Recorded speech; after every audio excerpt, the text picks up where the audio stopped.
तकरीर में गालिब गलोच और माँ बहन बेटी की शर्म का लिहाज किया होता तो ये ना होता। कोई नहीं बोलेगा। फैसल वाडा साहब के पास एक ही घर था एस्टेब्लिशमेंट का, और वो आहिस्ता आहिस्ता अपनी गुफ्तगू से एस्टेब्लिशमेंट के उस घर को नाराज कर रहे हैं। उनकी गुफ्तगू एस्टेब्लिशमेंट में पसंद की निगाह से नहीं देखी जा रही।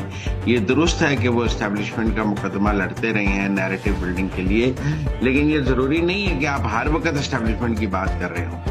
आजकल फैसल वाडा जो बात कर रहे हैं वो एस्टेब्लिशमेंट की बात नहीं है, वो एस्टेब्लिशमेंट को पसंद भी नहीं है और वो एस्टेब्लिशमेंट की गुफ्तगू भी नहीं है।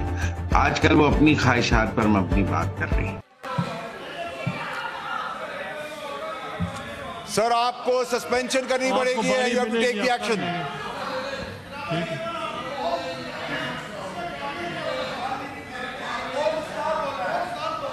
मैंने एक्सपेंड कर दिया। नहीं सर, आपके एक्सपेंड करने से मैं तो नहीं मानता।